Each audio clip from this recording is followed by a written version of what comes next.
Yo, this is Yinka from the band Sabata, back with another blog to mark, commemorate, celebrate the release of new Sabata material. New album, How to Get Even. The brand new single, Get Your Shit Together, is out on all digital streaming platforms everywhere. Got that out of the way. Anyway, this new blog is called The Other Big Four. So love me is to know me. If you learn anything at all. Yeah, man, it's gonna get deep.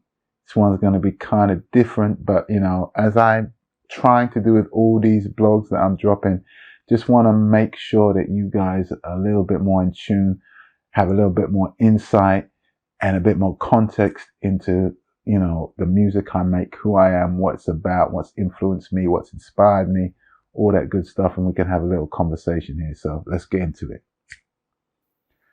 So, as I say, this blog is called The Other Big Four.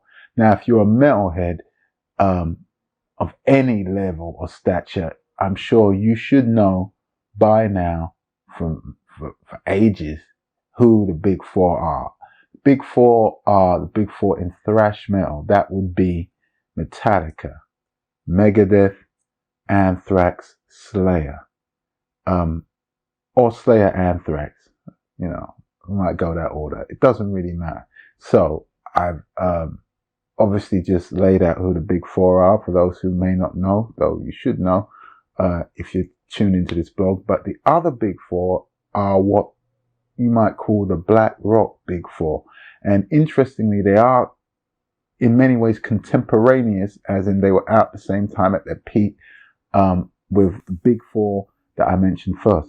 Now, this is important when I say they're contemporaneous at the time, because I really am making the comparisons, I guess contrast to some degree, but I'm making those based upon what I would call the prime of all these bands, like, because, you know, they've all got interesting stories, histories, which vary, different group members coming and going.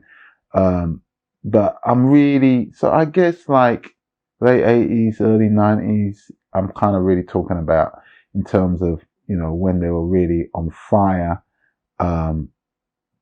As they, you know, some of them blew up, some of them kind of coasted, some of them, you know, went under the radar. Anyway, that's kind of what I'm talking about. So, who would I compare with the first two? I say two again, because it's like, obviously, Metallica and Megadeth share extremely crucial band member between them.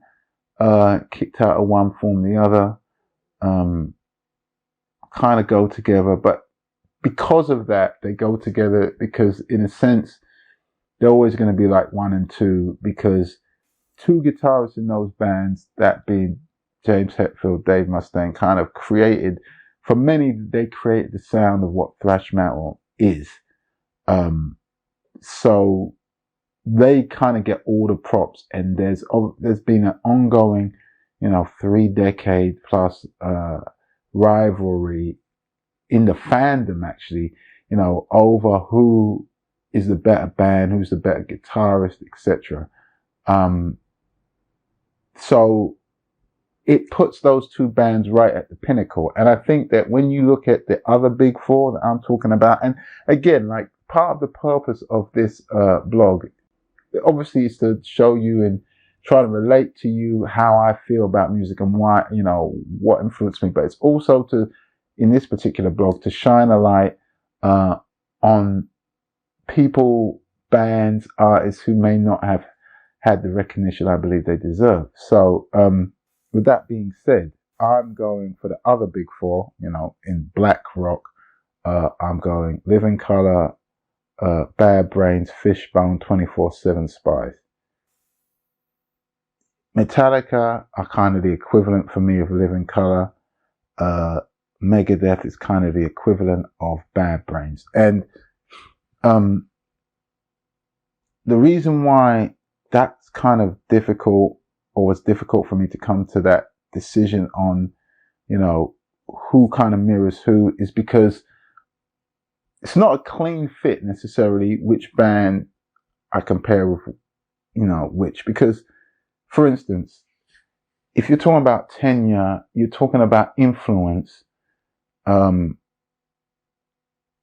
You could argue that Fishbone and Bad Brains should probably be right at the top because they were around the longest. I'm just checking the notes here because, I want to get in, I want to be accurate. So, when we talk about who started when, Bad Brains, they're formed in like 1976.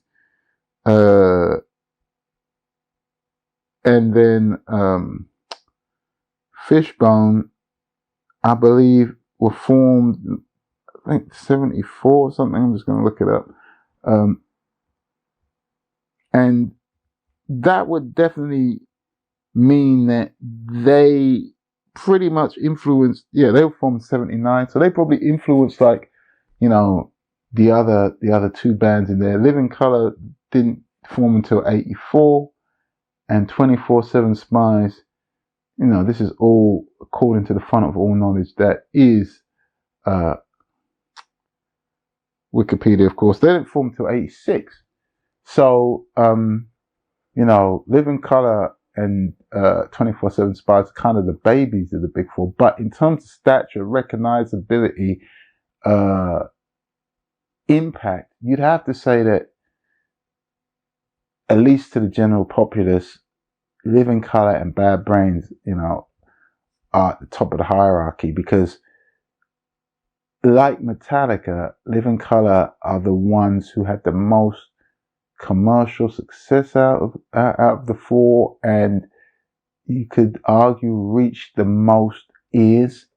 And I say argue, there's not really much of an argument. I think it's pretty well established that that's the case.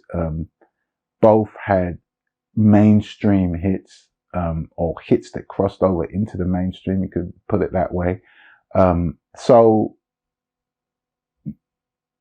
I don't think it's a stretch to say that Cult of Personality, which is Living Colour's big hit, is like their Enter Sandman in many ways. It's still getting played out there. They are champion, that is Living Colour. That's actually one thing that they have probably over the other three bands, is that they've, from the beginning of their career, always been championed by like mainstream bands of some influence or some standing. So they were, I think, discovered by Mick Jagger from Rolling Stones. And when I say, I guess it's not just bands or personalities, it's like people of note. So then CM Punk from the wrestling world used their song as his theme tune, and has been, like, I guess that's for at least since then. So that's like, since whenever it came out, have to check, but that's probably at least 30 years. I think they've just done a celebration that is a Living Colour of that hit. I'm just looking it up now to find out when they dropped that tune, because it shouldn't be too hard to find. But anyway, here we go. So that was made in 1988. So they've been riding high off that for quite a long time, and then very recently they again, I guess you could say, were championed by the band Extreme, who've been back out on tour. So they get lots of love everywhere.